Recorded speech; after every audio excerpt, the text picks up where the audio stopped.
सोलापूर जिल्ह्यातल्या मोरोची गावचे सुहास फुले जवळपास 35 वर्ष रासायनिक पद्धतीने शेती करत होते। पण रासायनिक पद्धती शेतीचा वाढता उत्पादन खर्च, शेतीची घटत जाणारी उत्पादकता लक्षात आल्यानंतर त्यांनी शेती करण्याच्या पद्धतीत बदल करण्याचा विचार केला। दरम्यान त्यांना सुभाष पाळेकरांच्या शून्य खर्चाच्या नैसर्गिक शेती तंत्राची माहिती मिळाली। हे शेती तंत्र पटल्यानंतर फुलेंनी आपल्या 19 एकरात 2006 पासून त्याचा अवलंब सुरू केला। आज त्यांच्याकडे 10 एकरात डाळिंबाचं पीक आहे।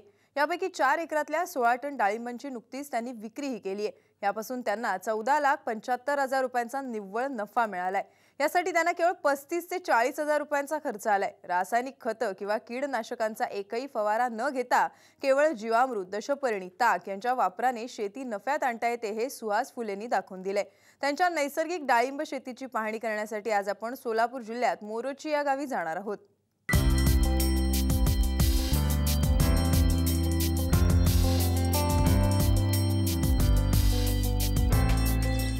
सुहास फुलेंनी 1975 साली शेती करायला सुरुवात केली। सुरुवातीला ते रासायनिक पद्धतीने शेती करत होते। सुरुवातीला ही शेती परवडत होती, पण रासायनिक खतांच्या आणि कीडनाशकांच्या वाढत्या खर्चाने ते हैराण झाले होते। उत्पादन वाढत होतं, पण नफ्याचं प्रमाण मात्र कमी होत चाललं होतं। मला वडिलांची 19 एकर शेती आहे। वडील केळी, ऊस, हरभरा, गहू अशी पिके घेत होते। 1972 साली दुष्काळ पडला, त्यामुळे आमची शेती खालावली। शेती खालावल्यानंतर परत पाऊस पाणी झाल्यानंतर सुरुवात केली। मी वडिलांबरोबर होतो, त्यावेळी वडील रासायनिक शेती करत होते। मग रासायनिक शेतीत खर्च जास्त, मजूर मिळत नव्हते, रासायनिक खर्च त्याचा जास्त खर्च येत होता, त्याच्यामुळे शेती काय परवडत नव्हती। मग काही दिवस असेच गेले। मग विचार करता करता पुन्हा की बाबा काय परवडत नाही, कसं करायचं कसं नाही, हो असा बदल करत गेलो। हो त्यामुळं शेती काय मला परवडतच नव्हती रासायनिक मध्ये।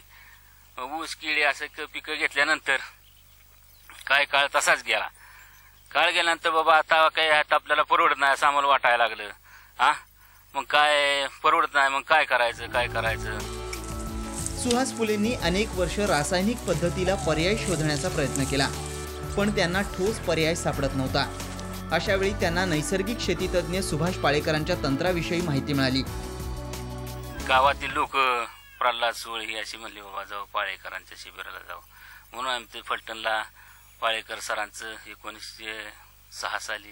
2006 साली शिबिर केलं। शिबिराला जायचंच नव्हतं, पण त्यांनी म्हणल्यामुळे चला बाबा मग काय बदल होती म्हणून मी गेलो। त्यांचं काय अनुभव ऐकलं। हो मग दिशी घ्यायचं ह्याचं बाबा। मग त्याच्यात त्यांनी सांगितलं 1 एकर दिशी, 1 गाय 31 एकराची शेती करते। बरंच अनुभव सांगितलं। मग त्यांनी जीवामृत कसं बनवायचं बाबा, 10 लिटर गोमूत्र, 10 किलो शेण, साधारण 200 लिटर पाणी, 2 किलो डाळीचं पीठ, गूळ असं घेऊन ती जीवामृत बनवायचं बाबा। ती 7 दिवसाला सोडायचं।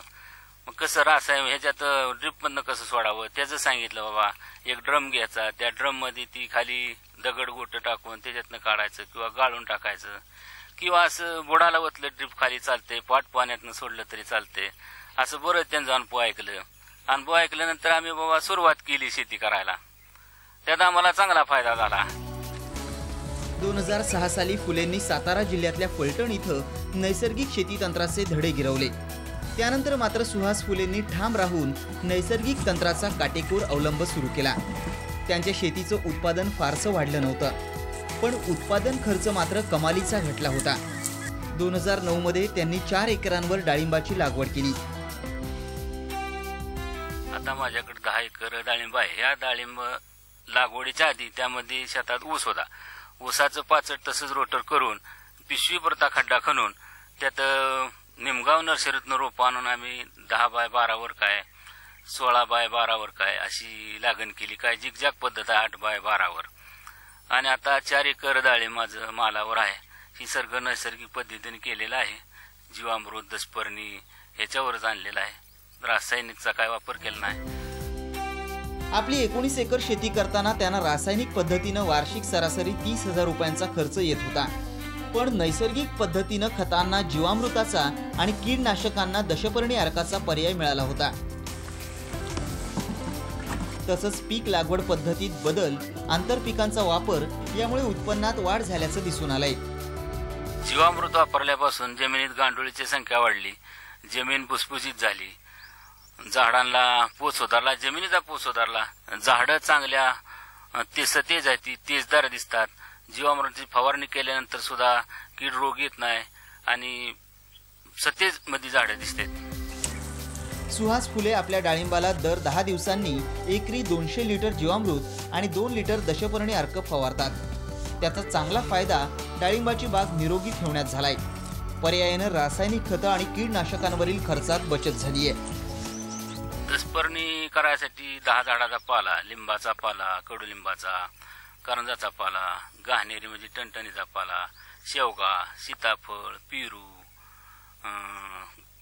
धोत्रा, कनेरी, रुईचा असा 10 झाडाचा पाला, 10 लिटर साधारण गोमूत्र घेतो, 10 लिटर शेण घ्यायचं, त्याच्यात 2 किलो तंबाखू टाकतो, 2 किलो मिरचीचा ठेचा टाकतो आणि ही 1.25 महिना सडल्यानंतर गाळून 10 दिवसाच्या अंतरानं झाडावर फवारणी करतो. दशपर्णी फवारण्यात कीड येत नाही, झाडाची पानं रुंद होतात, सतेज होतात, फळाला चकाकी येते आणि देशी गाईचं ताक सुद्धा मारतो आम्ही. तर साधारण 200 लिटरला 5 लिटर ताक मारतो. ताक ही बुरशीनाशक असून संजीवकाचा फायदा करतं, आपल्याला संजीवक म्हणून चांगलं काम करतं, बुरशीनाशक म्हणून काम करतं. फळावर ताकामुळे चकाकी फार चांगल्या तऱ्हेने येते. रासायनिक तंत्राला पर्याय म्हणून स्वीकारलेलं नैसर्गिक शेतीचं तंत्र आता फायद्याचं ठरत असल्याचं दिसून आलंय. फुलेंची बाग तेलकट डागाच्या संकटापासून वाचली आहे. तसंच त्यांना एकरी 4 टनांप्रमाणे 16 टन डाळिंबांचं उत्पादन मिळालंय. नुकतीच या डाळिंबाची प्रति किलो 95 रुपये किलोनं विक्री झाली आहे. त्यापासून त्यांना 15.25 लाख रुपयांचं उत्पन्न मिळालंय. माझ्याकडे आता सध्या 10 एकर दाणेबा आहे. 10 एकर मधील 4 एकरात 800 वीटचं झाड आहेत. 800 वीट झाड ही मालावर आहेत. आता त्याच्यापासून मला एक 16 टन माल निघल अशी माझी अपेक्षा आहे. 16 टन माल निघल तर ती 95 रुपयानं सांगोला ही सोलापूरकडे व्यापारी येऊन जागेवर मला मागतात. तर ती काय मला त्याचा खर्च होत नाही, ती स्वतः येऊन तोडून ही नेतात. त्याच्यापासून मला 15 लाख खर्च उत्पन्न मिळेल. त्यातून सगळा खर्च 30,000 जाऊन मला 14,70,000 रुपये साधारण राहतील अशी अपेक्षा आहे माझी. आज रसायनांच्या दुष्परिणामामुळे शेतीची उत्पादकता घटत असल्याचं दिसून आलंय. तसंच रासायनिक पद्धतीनं शेतीचा खर्च अतिशय वाढत असल्याचं दिसून आलंय. त्याला फुलेंकडे एक चांगला पर्याय आज उपलब्ध आहे. जीवामृत बनवण्यासाठी त्यांनी 4 ते 5 देशी गायींचं देखील संगोपन केलंय. रासायनिक खता वापरलं की शेतीचा पोत खराब होतोय, पुन्हा पिकं रोग किडला बळी पडते ती. त्याच्यामुळे परत रासायनिक फवाराच करावा लागतोय त्याच्यामुळे आपण विषच खातोय, दुसऱ्याला सुद्धा विषच देतोय. त्याच्यामुळे आपल्या मानवी शरीराला धोकाच, मानवी शरीरात रोगाच्या प्रचंड वाढ होती. ह्या नैसर्गिक शेतीमध्ये काय होते की बाबा ही बिगर विषमुक्त अन्न आहे. विषमुक्त अन्न असल्यामुळं आपलं मानवाचं शरीर सदृढ राहते आणि आपण विषमुक्त जीवन जगू शकतोय चांगल्या तऱ्हेनं. शेतीचा उत्पादन खर्च कमी झाल्यानं सुहास फुलेंना सध्याची शेती अतिशय परवडतीये. आज शेतीवर नैसर्गिक संकट वाढत असताना आपली शेती पद्धत मात्र त्यांच्याशी तोंड द्यायला तयार असल्याचं त्यांचं म्हणणं आहे. आज आपल्या भागात काय राज्यात गारपीट झाली, वाशिम, विदर्भ, मराठवाडा, मग तिकडे डाळिंब शेतकऱ्याचं मोठं नुकसान झालं. त्यांनी रासायनिक शेती करणाऱ्यांनी किंवा एक एकराला 1.25 लाख रुपये खर्च केला होता. त्याच्यामुळे आता त्यांचं नुकसान झालं. आता त्यांच्याकडं मोठं संकटच आहे ना, हे द्यायचं पैसे कुठून, कसं करायचं. आता ह्या मी रासायनिक शेती नैसर्गिक शेतीमध्ये आम्ही 0 बजेट असल्यामुळे आमचा खर्चच नाही ना. खर्च नसल्यामुळं आम्हाला कुठलं टेन्शनच राहत नाही, काय सावकाराचं देणं नाही, काय नाही. त्याच्यामुळे ही नैसर्गिक शेती ही आपल्याला फायदेशीर आहे. सुहास फुलेंकडे आज एकूण 10 एकरात डाळिंब, 5 एकरात ऊस आणि उरलेल्या क्षेत्रावर पेरधान्याचं पीक नैसर्गिक पद्धतीनं घेण्यात आलंय. शेतीच्या उत्पादन खर्चात जवळपास 40 ते 60% घट झाली आहे. तसंच उत्पादित होणारा शेतमाल विषमुक्त होतोय.